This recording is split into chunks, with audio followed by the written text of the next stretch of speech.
삼손은 이름의 뜻이 정말 좋습니다. 태양 같은 사람이에요. 정열의 사람. 태양은 낮에보다도 아침 일출과 일몰이 아름답습니다. 삼손은 태양같이 태어날 때 너무 아름답게 태어났어요. 그리고 죽을 때 일몰 때도 너무 멋지게 죽습니다. 삼손이 출생할 때는 이스라엘이 굉장히 영적으로 어려운 시대였습니다. 블레셋이라는 나라에 40년이나 지배를 받고 있었습니다. 그때 소라 땅 단 지파에서 이 삼손이 출생을 하게 됩니다. 부친의 이름은 마노아라고 나와 있습니다. 그런데 어머니는 이름이 나와 있지 않고 다만 아이를 낳지 못한다 그랬어요. 성경에 보면은 본래 아이를 못 낳는다는 말은 죽어도 아이를 낳을 수 없다는 거예요. 그런데 하루는 여호와의 사자가 나타나서 그 여인에게 뭐라고 얘기하느냐? 네가 본래 임신하지 못함으로 출산하지 못하였으나 이제 임신하여 아들을 낳을 것이라. 그러니 너는 절대로 지금부터 포도주나 독주를 마시지 말고 어떤 부정한 것도 먹지 말라. 이 아이는 머리에 삭도를 대지 말라. 그러면서 뭐라고 하느냐? 보통 나시린은 태어나서 나시린이 되거든요. 그런데 이 아이는 임신할 때부터 태에서부터 나시린이라고 그렇게 여호와의 사자가 명해 주셨어요. 이런 시대에 이렇게 놀라운 하나님의 축복 가운데서 이 삼손이 태양의 일출같이 이제 이 세상에 오게 됩니다. 그런데 삼손이 태어날 때는 영적으로 매우 어두운 시대예요. 어떤 시대가 가장 어두운 시대입니까? 하나님과의 관계, 교제가 단절된 시대가 가장 영적으로 어둡습니다. 대표적인 것이 뭐냐면은 부르짖음이 없는 시대예요. 어떤 시대가 영적으로 암흑한 가정이고 교회냐? 부르짖음이 없는 교회, 부르짖음이 없는 가정, 부르짖음이 없는 국가. 이게 영적으로 굉장히 어려운 시대라는 거예요.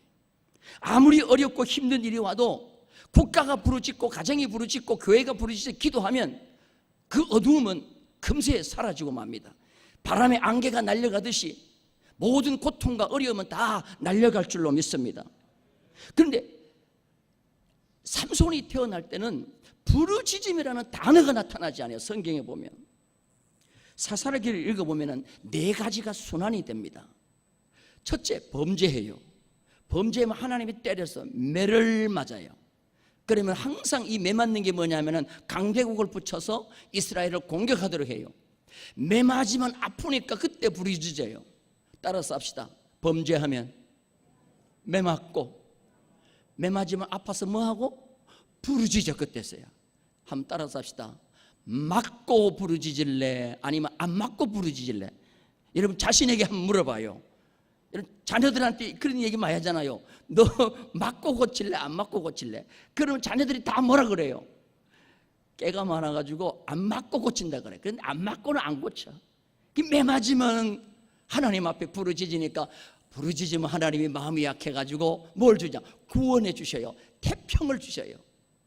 따라서 합시다. 범죄하면 매 맞고, 매 맞으면 부르짖고, 부르짖으면 태평하고. 근데 태평하면은 또 뭐해요? 또 범죄하고. 이게 계속 이렇게 돌아갑니다. 그런데 다른 사사시대는 그래도 범죄해가지고 매 맞을 때 다 부르짖었어요. 근데 삼손이 태어날 때는 40년 동안 블레셋의 지배를 받고 있는데도 부르짖음이 없었다고 그랬어요. 삼손의 어머니 마노아의 부인, 자식이 없는데도 이전 역사를 보면 이삭이 자식이 없을 때 이삭이 하나님 앞에 기도해요. 그 다음에 또 한나가 자식이 없으면 하나님 앞에 부르짖어 기도해요. 그런데 이 마노아의 부인은 자식이 없는데도 부르짖음이 없어. 그 시대는 아예 부르짖음이 없는 거예요. 하나님과 영적 교제가 없는 거예요. 가장 어두운 시대예요. 자, 우리 성경 한번 보십시다. 하나님이 부르짖을 때 사사기서에 어떤 역사가 있었는지 이 삼손 이전의 역사를 한번 보겠습니다. 사사기 2장 18절을 봅니다. 다 같이 읽겠습니다. 여호와께서 그들을 위하여 사사를 세우실 때에는 그 사사와 함께 하셨고, 그 사사가 사는 날 동안에는 여호와께서 그들을 대적의 손에서 구원하셨으니 이는 그들이 대적에게 압박과 괴롭게 함을 받아 슬피 뭐 하니까요? 부르짖음으로 여호와께서 뜻을 돌이키셨음이거늘. 부르짖을 때 하나님께서 구원을 해주시는 거예요. 자, 사사기 3장 9절도 봅니다. 다 같이 읽겠습니다. 이스라엘 자손이 여호와께 부르짖음에 여호와께서 이스라엘 자손을 위하여 한 구원자를 세워 그들을 구원하게 하시니 그는 곧 갈렙의 아우 그나스의 아들. 이스라엘의 첫 번째 사사가 누구예요? 이스라엘의 첫 번째 사사 누구예요? 이게 지금 방금 읽었잖아요. 따라서 온니엘, 다니엘이 아니고 온니엘. 이 온니엘인데 이 온니엘도 하나님이 왜 세웠느냐? 부르짖으니까 세우는 거예요. 하나님 앞에 부르짖으면 국가의 지도자를 하나님이 세워주시고, 하나님께서 부르짖으면 교회의 지도자를 세워주시고, 하나님께서 부르짖는 가정에 하나님은 귀한 일꾼을 세워주실 줄로 믿습니다. 그래서 하나님은 부르짖으면 일꾼을 세우는 거예요. 또 3장 15절을 볼까요? 사사기 3장 15절 다 같이 읽겠습니다. 사사기 3장 15절 시작. 이스라엘 자손이 여호와께 부르짖으며 여호와께서 그들을 위하여 한 구원자를 세우셨으니 그는 곧 베냐민 사람 게라의 아들 왼손잡이 에옷이라. 여기서 지금 왼손잡이라 그러는데 왼손잡이라고 우리나라 왼손잡이라 생각하면 안 돼요. 한쪽 손을 거의 못 써, 오른손을 못 써. 장애인이요. 하나님 앞에 부르짖으니까 하나님은 장애인도 들어서 장군처럼 쓰시는 거예요. 여러분, 부르짖어 기도하시면요, 단점 투성이고 장애 투성이고 아무것도 못하는 사람도 하나님은 들어서서 큰 일꾼처럼 들어서실 줄로 믿습니다. 자, 사사기 4장 3절도 봅니다. 다 같이 읽겠습니다. 야빈왕은 철병거 900대가 있어 20년 동안 이스라엘 자손을 심히 학대했으므로 이스라엘 자손이 여호와께. 여러분, 야빈 왕이 철병거 몇 대요? 900대. 여러분, 철병거 900대 그러면 이 감이 전하나? 그때 당시에 철병거 900대면 세계에서 제일 강력한 무기를 가지고 있는 거예요. 이스라엘 백성이 출애굽할 때 애굽 왕 바로 왕이 이스라엘 백성을 다시 잡기 위해서 병거 몇 대를 가지고 추격해요. 병거 몇 대요? 600대요. 애굽의 바로 왕이 병거 600대를 가지고 있었는데 야빈 왕은 철병거 몇 대를 가지고 있어요? 900대를 가지고 이스라엘 백성을 20년 동안 괴롭혔어요. 그때 하나님 앞에 이스라엘 백성이 부르짖습니다. 부르짖으니까 하나님은 누구를 세우느냐 하면은 선지자를 세우는데 드보라를 세워요. 드보라. 여러분, 드보라가 남자입니까? 여자입니까? 자, 물어볼게요. 여자가 잘 싸워요? 남자가 잘 싸워요? 지금은 여자가 잘 싸워. 근데요, 철병거 900대를 대항해서 싸울 남자는 어떻게 보면은 큰 힘 있는 이순신 장군 같은 남자 장군이 나가야 되는데 하나님은 부르짖으니까 형편없는 여자 사사 드보라를 세워요. 근데 여러분들, 야빈 왕의 철병거 900대가 누구 앞에 몰살당하느냐? 여자 드보라 사사 드보라 앞에서 망하는 거예요. 부르짖으면 힘이 약한 여자 같은 사람도 100명, 10,000명의 남자보다 더 위대하게 하나님은 들어 쓰셨다는 거예요. 따라서 합시다. 어려울 때, 힘들 때 뭐 하는 것밖에 없어요? 부르짖으라는 거예요. 그런데 삼손이 태어날 때는 뭐가 없어요? 부르짖었다는 말이 없어요. 이스라엘 백성들이 애굽에서 출애굽할 때에 하나님은 왜 이스라엘 백성을 출애굽시킵니까? 부르짖으니까 출애굽시켜주는 거예요. 하나님이 아무리 좋은 약속을 해도, 우리한테 좋은 약속을 해주셔도 부르짖지 아니하면 하나님이 한 약속을 기억하지 않아요. 그런데 우리가 부르짖어 하나님 앞에 기도하면 하나님이 하신 약속을 기억하는 거예요. 우리가 부르짖는 기도는 하나님이 하신 약속을 기억하라고 부르짖는 거예요. 자, 우리 성경 한번 봅니다. 출애굽기 2장 23절부터 25절까지 읽겠습니다. 시작. 여러 해 후에 애굽 왕은 죽었고 이스라엘 자손은 고된 노동으로 말미암아 탄식하며 뭐예요? 부르짖으니 그 고된 노동으로 말미암아 부르짖는 소리가 하나님 앞에 뭐예요? 상달된지라. 24절. 하나님이 그들의 고통 소리를 들으시고 하나님이 아브라함과 이삭과 야곱에게 세운 그 언약을 뭐예요? 기억하사 하나님이 이스라엘 자손을 돌보셨고 하나님이 그들을 뭐예요? 내가 부르짖을 때 하나님은 뭐 하셔요? 기억하시는 거예요. 아브라함에게 한 약속을 기억하는 거예요. 4대 만에 이 땅으로 돌아오게 하리라는 그 약속을 기억하는 거예요. 우리의 부르짖음은 하나님의 약속을 기억하게 만드는 거예요. 여러분, 하나님이 기억 못해서 못한다 그랬을까요? 다 하는데 부르짖기 전에는 응답을 안 해주는 거예요. 그래서 우리는 어떤 어려움이 있어도 부르짖어야 됩니다. 그런데 삼손이 태어날 때는 이 놀라운 부르짖음이 없었다는 거예요. 지금 이 시대도요, 부르짖음이라는 것이 없어요. 부르짖음이라는 게 없어.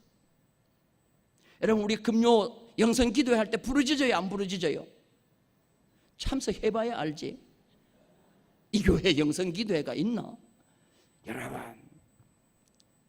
금요 영성 기도에 나와서 부르짖기를 주님의 이름으로 축원합니다. 나는 좀 금요일 저녁에 세게 부르짖어가지고 옆집에서 민원을 해가지고 경찰차가 앵앵 하고 올 정도가 좀 돼야 되는데 아직까지 그러지는 않은 것 같아요.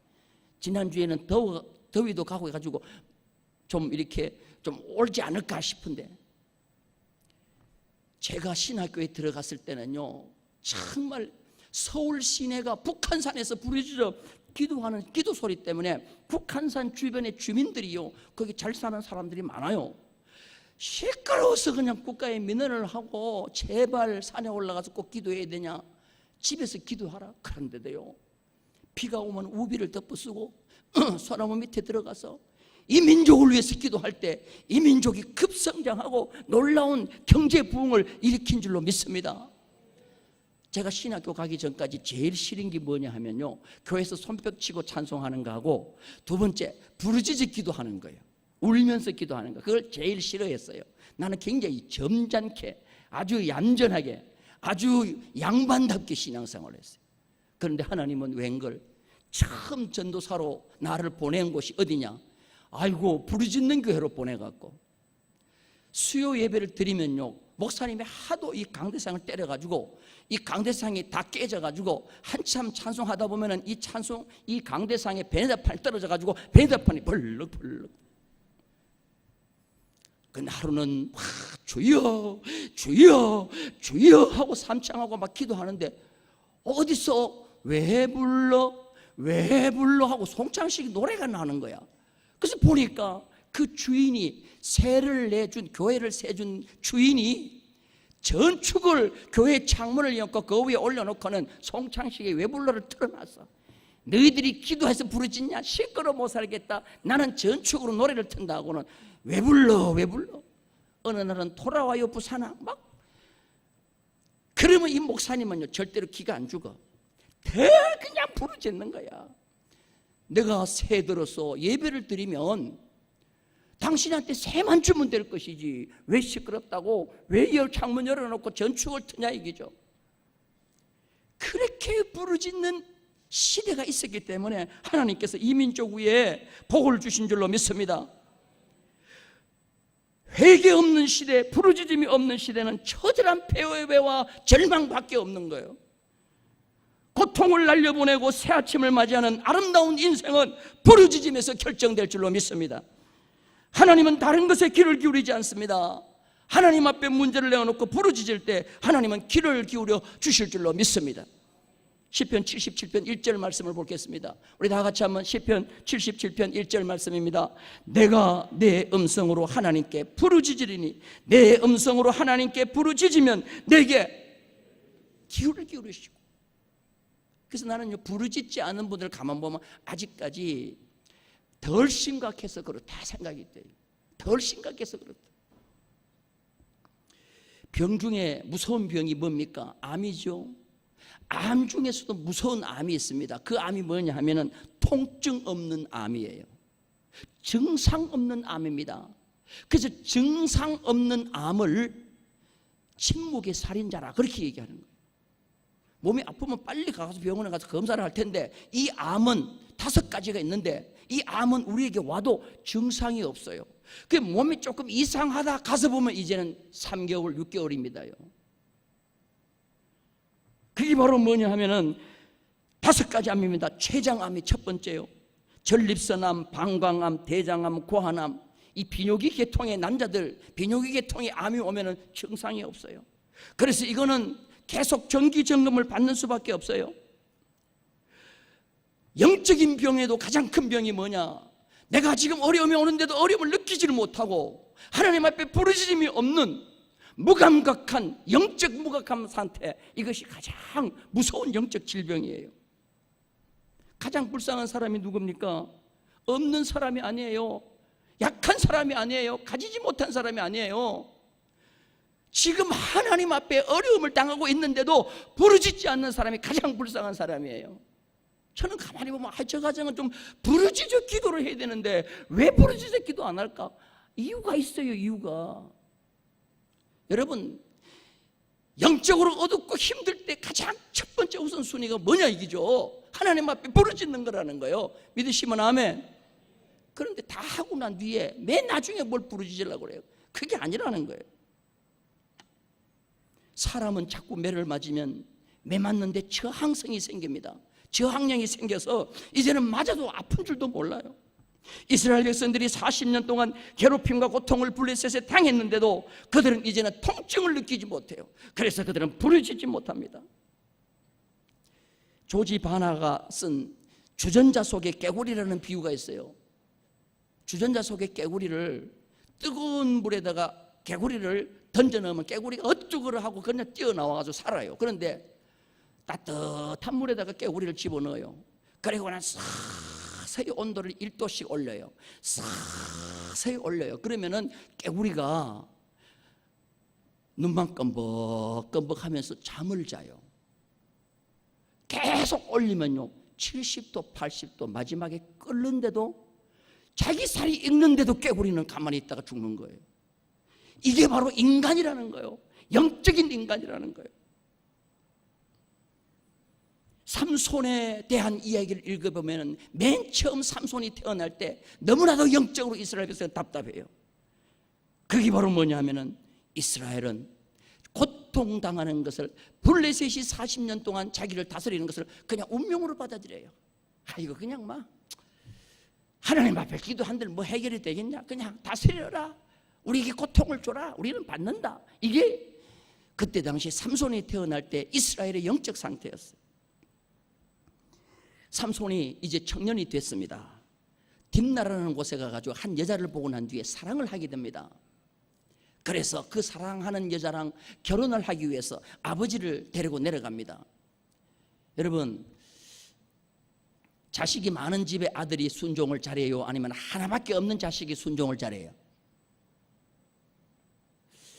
여러 자식이 있는 집에는 부모 말씀 잘 들어요. 애들이 막 그냥 막 맞고 자랐기 때문에 하여튼 여러 명을 다스리려고 그러면 때릴 수가 안 때릴 수가. 근데 한 자식은 귀여워. 삼손은 한 자식이 컸잖아요. 그러니까 삼손은 태어날 때부터 그냥 뭐 요구하는 대로 다 들어줬을 거야. 왜? 없다고 생겼기 때문에. 그러니까 이 삼손이 고집이 세요. 블레셋의 딥나라는 곳에서 여자를 하나 보고 난 뒤에 너무 사랑스럽고 아름다워 결혼하겠다는 거예요. 그러니까 아버지가 그런 얘기해요. 왜 할례 받지 않은 여자와 결혼하느냐. 그러니까 삼손을 이길 수가 없어. 결혼식 하러 갑니다. 가는데 느닷없이 가는 길에 포도원에서 사자가 확 나타나는 거예요. 그러면 아버지가 영적인 감각이 있으면 뭐 하느냐. 아하, 삼손아 봐라, 우리가 가는 길에 이렇게 사자가 나타나서 길을 막지 않느냐, 돌아가자, 이렇게 해야 될 텐데 삼손이 하나님이 주신 힘을 가지고 사자를 그냥 찢어가지고 죽여버려요. 그러니까 아버지가 옆에 있다가 아이고 우리 아들 잘났다, 사자도 죽이네. 여러분, 하나님 앞에 영적인 무감각하니까 하나님이 방해하는데도 방해를 모르고 오히려 자식을 높이 보는 거예요. 그리고 가가지고 결혼식을 하는 것입니다. 어느 날 이제 결혼 두 번째로 이 길을 걸어가는데 가다 보니까 사자가 어떻게 됐나, 사자에 가보니까 사자가 죽은 사자에게 벌이 와가지고 꿀을 많이 모아놨어요. 그래서 이 삼손이 꿀을 찍어 먹어요. 그리고 난 뒤에 이제 처갓집에 가가지고 결혼식을 하기 전에 이런 풍습이 있어요. 수수께끼를 내가지고 맞추면 선물을 주는 풍습이 있어요. 그러니까 삼손이 수수께끼를 냅니다. 수수께끼를 내는데 이거 수수께끼가 아니에요. 그런 수수께끼 없어요. 그 수수께끼는 뭐냐 하면은 먹는 자에게서 먹는 것이 나오고 강한 자에게서 단 것이 나오는 것이 무엇이냐, 이건 자기 자랑하려고, 자기가 사자를 죽였다는 걸 자랑하려고 이런 수수께끼를 내는 거예요. 이런 수수께끼는 뭐요? 깎을수록 커지는 게 뭐냐, 뭐 이런 식으로 수수께끼를 내야 되는데, 아니 그냥 뭐 먹는 자에게서 먹는 것이 나오고 강한 자에게서 단 것이 나오고 이걸 누가 알아맞혀요? 이거를 자기가 한 일인데 자기가 혼자밖에 모르지.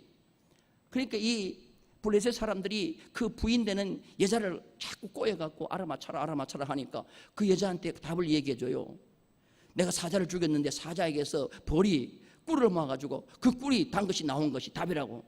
이걸 알아맞추니까 이 삼손이 여자가 드디어 비밀을 누설한 거라고 답을 유출한 걸 알고 나가가지고 어떻게 합니까? 블레셋 사람 30명을 죽이고 옷을 벗겨가지고 30벌의 옷을 선물로 주는 거죠. 여러분, 사람이 영적으로 무감각해지면요, 하나님이 주신 경고와 메시지를 우습게 자기 자랑으로 생각하는 거예요.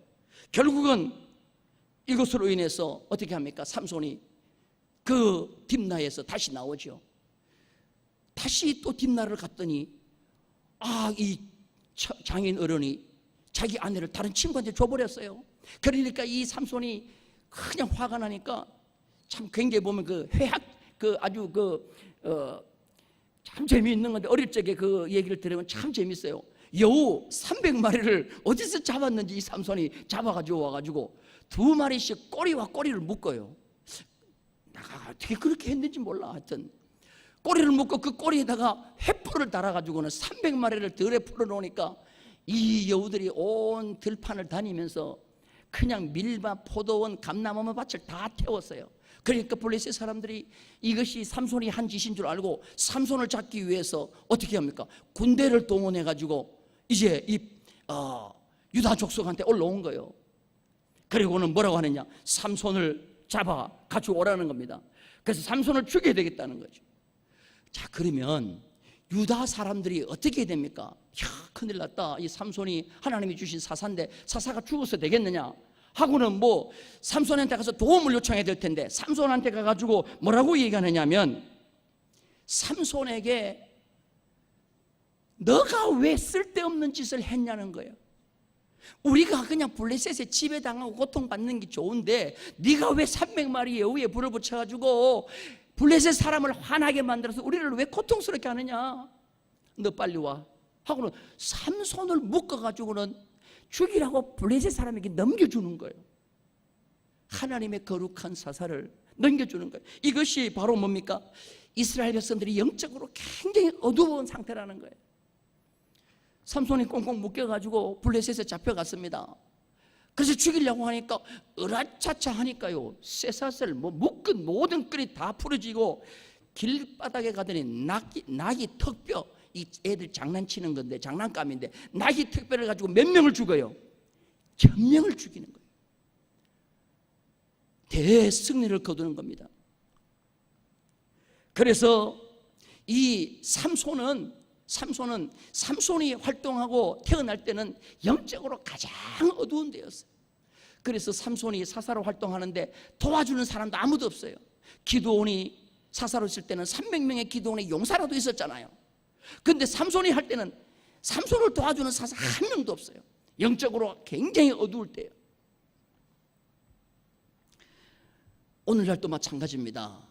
오늘날도 우리는 가만히 보면 우리의 젊은 청소년들은 오늘 이렇게 좀 장학금 지급하는 날이라서 우리 학생들이 나와 있는데요, 우리 학생들은 영적으로 사실상 굉장히 감수성이 예민하지 못한 거예요. 열심히 공부만 하기 때문에 세상 학문에 그냥 빠져 있어요. 그리고 세상 놀이에 빠져 있기 쉬워요. 그런데 누가 감수성이 예민해야 되느냐면 우리 기존 성도들이, 부모들이 감수성이 예민해야 돼요. 그래서 항상 어떻게 해야 됩니까? 하나님 앞에 나와서 부르짖고 자녀를 위해서 기도해야 될 줄로 믿습니다. 이 삼손이 마지막에 어디를 가느냐면 소렉이라는 골짜기를 가요. 소렉에 가면은 우리가 잘 알다시피 드릴라라고 하는 여자가 있어요. 삼손이 소렉 골짜기에서 드릴라를 사랑하게 됩니다. 자, 이 드릴라는 사탄의 예표예요. 이 드릴라는 삼손에게 접근해가지고 갖은 아양을 다 떨면서 삼손에게 묻습니다. 당신 힘이 어디서 나오냐? 자, 여러분들, 삼손에게 힘이 어디서 나와요? 머리카락에서 나온다 그러면 유치원생이에요. 삼손의 힘이 어디서 나와요? 머리카락이라고 하면 유치원이요. 어디서 나와요? 그렇죠. 여호와 하나님에게서 나오죠. 믿으시면 아멘. 머리카락은 나시린이기 때문에 자르지 말라고 한 것이지 머리카락 긴다고 다 힘이 나오느냐, 그게 아니라는 거예요. 그 삼손이 잘못된 생각을 가지고 있었어요. 내 힘이 내 긴 머리카락에서 나오는 게 아니고, 내 장점에서 나오는 게 아니고, 내 수단과 방법에서 나오는 것이 아니고 하나님에게서 나온다는 거예요. 그런데 드릴라가 자꾸 물으니까 내 머리카락에서 나온다고, 내 머리카락을 잘라버리면은 뭐 하느냐, 힘이 없어진다고 그렇게 얘기해 주는 거예요. 여러분, 이거는 드릴라에게 이 머리카락 빈 나시린에서 머리를 자르면 안 되는 것을 가르쳐 준 것이 잘못인 것이에요. 그래서 그걸 얘기했더니 드디어 어떻게 합니까? 드릴라가 이것을 자기 블레셋 사람에게 누설을 하는 거죠. 자, 우리 이 드릴라가 이 삼손에게 이 비밀을 알려고 얼마나 삼손을 볶는지 몰라요. 자, 우리 성경 한번 볼게요. 사사기 16장 17절입니다. 다 같이 읽겠습니다. 시작. 삼손이 진심을 드러내어 그에게 이르되 내 머리 위에는 삭도를 대지 아니하였나니 이는 내가 모태에서부터 하나님의 나시린이 되었음이라. 만일 내 머리가 밀리면 내 힘이 내게서 떠나고 나는 약해져서 다른 사람과 같으리라 하니라. 여러분, 이 비밀을 누설하고 난 뒤에 드디어 드릴라는 자기 무릎을 어떻게 합니까? 이 삼손에게 내놓습니다. 여보, 내 무릎을 베고 잠자세요. 삼손이 드릴라의 무릎을 베고 누워보니까 와, 이게 태국산 라테스보다도 더 보들보들한 거예요. 그냥 거기서 잠을 자는데 머리카락을 블레셋 사람이 와가지고 몇 가닥을 잘랐다 그래요. 머리 빡빡 미인 것이 아니고 7가닥을 잘랐다 그랬어요. 여러분, 머리카락은 양이 중요한 게 아니에요. 잘린 양이 중요한 게 아니고 잘렸다라고 하는 그 정신이 중요한 거예요. 악한 운수 마귀는 우리에게 양을 가지고 도전하는 것이 아니에요. 그 정신을 빼앗는 거예요. 그런데 그 머리카락 7가닥이 뽑히고 난 뒤에 삼손을 깨우는 거예요. 삼손 일어나. 블레셋 사람이 와서 삼손은 일어나면서 내가 여전히 힘을 내리라 했는데 힘이 하나도 없는 거예요. 왜 힘이 없느냐? 머리카락이 잘렸다고 하지 않고 여호와께서 자기에게 떠났기 때문이라고 말씀하고 있어요. 믿으시면 아멘. 그리고 난 뒤에 이 삼손은 두 눈이 뽑힌 채 감옥에서 맷돌을 돌리는 짐승처럼 사는 인생이 됩니다. 그런데 오늘 마지막 읽은 말씀에 보면은 그 밀린 머리털이 자라기 시작하더라 그랬어요. 여러분, 누구든지 머리 밀리면 다 자라나지. 그걸 왜 성경에 기록했겠어요? 희망과 회복의 메시지인 것입니다. 우리 믿는 성도들의 가정의 자녀는 기도하면 절대로 망하지 않습니다. 왜? 상수리 나무가 배임을 당해도 그루토리가 있듯이 우리 하나님의 자녀는요, 마지막 회복을 위해서 하나님이 남겨두시는 것이 있는데 그게 바로 뭐냐? 머리털이 자라기 시작하는 거예요. 믿으시면 아멘. 저라고 목회자가 되기 전에 여러분 항상 모범생으로 자랐겠어요? 그렇지 않습니다. 세상 청년들이 좋아하던 것 미혹당할 때가 많았어요. 그러나 하나님 앞에 부르짖고 기도할 때에 부모들이 기도하고 형제들이 기도해 줄 때에 그 모든 것을 이기고 하나님께서 쓰시는 반열에 세워질 줄로 믿습니다. 그래서 히브리서에 보니까 삼손을 믿음의 선진들의 반열에 세운 거예요. 드디어 삼손은 마지막 이제 일몰 시간에 돌아왔습니다. 죽음의 시간에 돌아왔습니다. 블레셋 사람들이 다곤이라는 신을 섬기는데 다곤의 축제날 이 삼손을 우리가 잡은 것은 다곤 신이 우리에게 복을 준 거다 하고는 다곤 신에게 제물을 드리기 위해서 다곤 신전에 끌어다 놨어요. 그리고 두 기둥 사이에 삼손을 묶어놨어요. 성경에 보면은 삼손이 첫 번째로 하나님 앞에 구했다, 부르짖었다, 기도했다는 말이 나와요. 자, 우리 성경 볼게요. 사사기 16장 28절입니다. 다 같이 읽겠습니다. 시작. 삼손이 여호와께 어떻게 해요? 부르짖어 이르되 주 여호와여 뭐하오니? 구하옵나니 나를 생각하옵소서. 하나님이여 구하옵나니 이번만 나를 강하게 하사 나의 두 눈을 뺀 블레셋 사람에게서 원수를 단번에. 아니, 이 눈 뽑히기 전에 부르짖었으면 얼마나 좋을까? 얼마나 좋을까? 근데 늦었어. 근데 하나님은 부르짖을 때 이 삼손의 부르짖음을 들어요, 안 들어요? 들어주셔서 힘을 주셨어요. 그 기둥을 무너뜨렸어요. 다곤 신전이 무너지는데 성경에 뭐라고 말하느냐? 삼손이 죽을 때 죽인 자가 살았을 때 죽인 자보다 더욱 많았더라. 여러분, 일몰이 너무나도 아름다운 것입니다. 이제 그 무덥던 여름도 지나고 2학기 가을이 다가왔습니다. 여러분, 2학기는 어떻게 보면 한 해 우리 자녀들의 결산이 있는 거예요. 그래서 저는 항상 9월 첫째 주일이 되면 한 주간 자녀들을 위한 특별 새벽 기도를 해요. 왜? 자녀들이 정말 소중하기 때문에. 그래서 부르짖어 기도하기 위하여 후반기 자녀들을 위한 특별 새벽 기도를 내일 새벽부터 합니다. 나와셔서 기도하기를 주님의 이름으로 축원합니다. 부르짖어 기도하기를 주님의 이름으로 축원합니다. 지금 공부 좀 잘한다고 영원히 잘한다는 보장도 없고 그 인생이 꼭 잘 된다는 보장이 없어요. 지금 공부 조금 못한다고 영원히 못하는 것 아니에요. 자, 여러분 물어볼게요. 공부 잘하는 애가 공부 못한다고 자살할까요? 공부 못하는 애가 공부 못한다고 자살할까요? 파주에서 한 학생이 아파트에서 뛰어내렸어요. 걔가 2등한 애야. 근데 지난번까지 1등 했는데 이번에 2등 했어. 그런데 1등 못했다고 떨어져 죽었어. 꼴등하는 애는 절대로 공부 못한다고 자살 안 합니다. 왜? 걔는요 든든해요. 공부가 인생의 다라 아니라고 생각하기 때문에 그런 거예요. 그런데 공부 잘하는 애들이 위험할 수 있어요. 그런데 기도하세요. 그리고 기도하는 부모 밑에 공부 잘하는 학생은요 금상첨화요. 따라서 합시다. 금상첨화. 여러분, 이런 자녀들이 되어서 하나님 앞에 삼손같이 이 마지막 때 귀하게 들어 쓰임 받는 우리 모두가 되기를 주님의 이름으로 축원합니다.